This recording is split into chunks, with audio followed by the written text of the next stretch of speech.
Welcome back, everyone. So, if you've been searching for that one absolute best way to maximize your financial future, you've landed in the exact right place.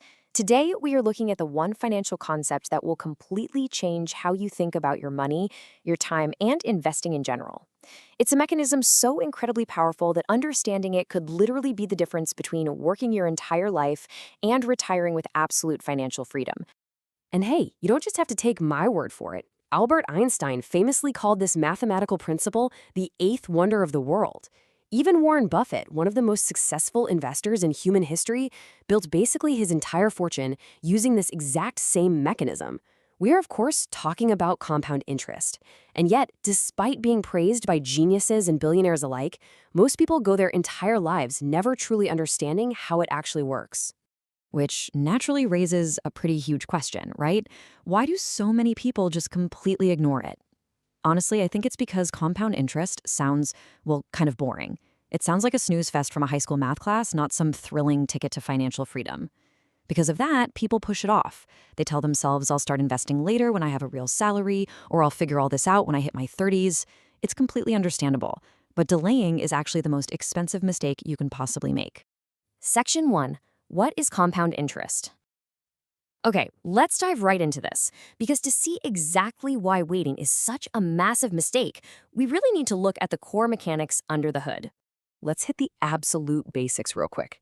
With simple interest, you only ever earn returns on your original cash. It's just a flat line.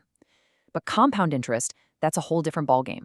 It means you earn returns on your original investment plus all the previous returns you've already made. Your money starts making its own money, and then that new money goes to work and makes even more money. It's literally a snowball effect that starts off super small, but over time it gathers speed and becomes absolutely massive. And this brilliantly illustrates exactly how that works. Imagine you invest $1,000 and it grows at an average of 10% a year. In year 1, your money grows by 10%, giving you $100. Boom, you now have $1,100. But look at year 2. You are now earning 10% on $1,100, not just your original $1,000. So your gain bumps up to $110. Year 3, $121. Every single year, you're making more money than the year before. Even though you didn't add a single extra cent of your own cash, your gains are literally generating their own gains. Section 2. The paradigm shift. Sarah versus Mike. I want to show you exactly why this whole concept is so counterintuitive. We're going to look at two very different investors here to prove that time matters significantly more than the actual amount of capital you have. So, meet Sarah and Mike.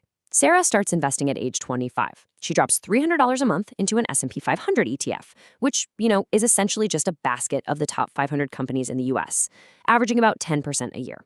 She does this for 10 years, and then at age 35, she stops completely. She just lets it sit there until she's 65. Her total out-of-pocket contribution is $36,000.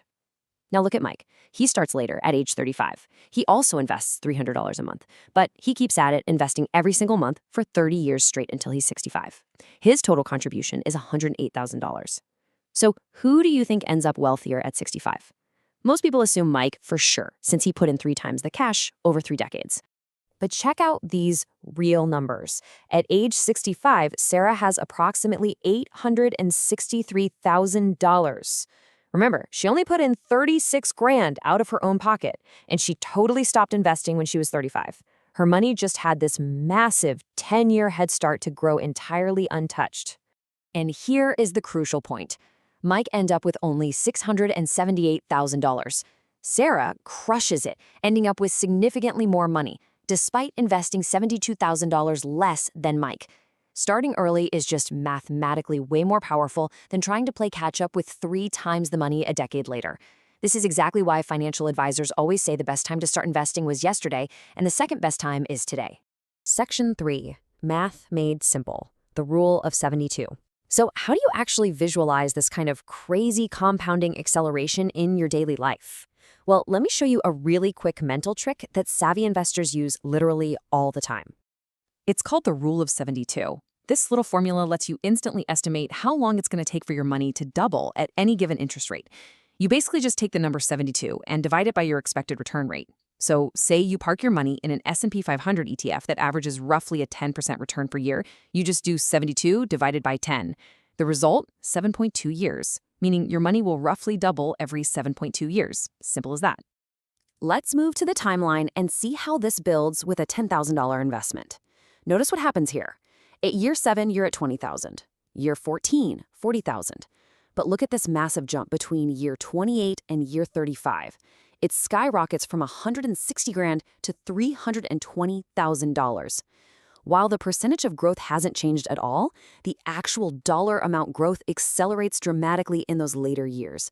That right there is your little snowball turning into an absolute avalanche. Section 4. Why investors fail. Now, if the math is really this predictable and this powerful, you're probably asking yourself, why isn't everyone walking around as a millionaire? What goes wrong? Well, people tend to derail their wealth for 3 very specific reasons. Number 1, they wait way too long to start, totally losing out on their most valuable compounding years. Number 2, they pull money out early for emergencies or big purchases, which stops the snowball dead in its tracks and forces it to start all over. And number 3, this is absolutely the biggest pitfall, they stop investing when the market drops. Seriously, when the stock market dips 20 to 30%, a lot of beginners just panic. They sell or they stop buying entirely. But actually, scratch that, it's more like they're missing out on a huge sale because shares are literally cheaper. If you stop buying during a dip, you completely miss out on snapping up shares at a major discount that would have compounded like crazy during the market recovery. Section 5. Making it personal. Okay, so how do we guarantee you don't fall into those traps? Let's apply this directly to your life right now. Let's see what happens when you just stay perfectly consistent. Now, what's really interesting about this slide is the sheer scale of the transformation. Let's say you're 25. You start putting away just $200 a month into a standard market ETF like VOO, tracking those top 500 US companies, and you make sure to reinvest all your dividends. At age 30, you've got a nice, modest $15,500. By 45, you cross the $152,000 mark. But watch what happens as you hit retirement age at 65. Boom, you are sitting on $1.26 million. This isn't magic, and it's definitely not a get-rich-quick scheme. And here is the absolute wildest part of this whole thing. Over those 40 years, your actual out-of-pocket contribution was just $96,000. The rest of it, over $1.1 million, came entirely from compound growth. And hey, if you were to bump that contribution up to $400 a month, your final number roughly doubles to over $2.5 million. It's insane. Section 6. Your action plan. All right, we've gone through the math, we know the pitfalls, and we've seen the incredible potential here. Now it's time to put this into motion. Let's shift gears and give you a clear, super simple blueprint to get your own snowball rolling today. Here are 5 steps to lock this in and guarantee your success. 1. Start today. Literally today. Even $50 a month is enough to get going. Seriously, don't wait around for the perfect amount of cash. 2. Automate your investments. Set up that automatic monthly transfer so you never even have to think about it. It completely takes the emotion out of the equation. 3. Reinvest your dividends. Turn on DR. That's your dividend reinvestment plan, so your payouts automatically just buy you more shares.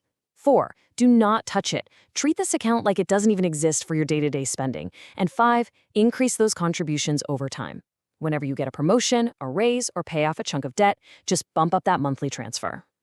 Look, compound interest doesn't care if you're some Wall Street hotshot or a math prodigy. It really just demands 2 things, time and consistency. And the beautiful part is those are 2 factors completely within your control. So as we wrap up this explainer, I really want to leave you with one final thought to reflect on right now. What age did you actually start investing? Or better yet, what age are you gonna start? Because the math is just sitting there waiting for you. Time is ticking. The only question left is, when are you going to start putting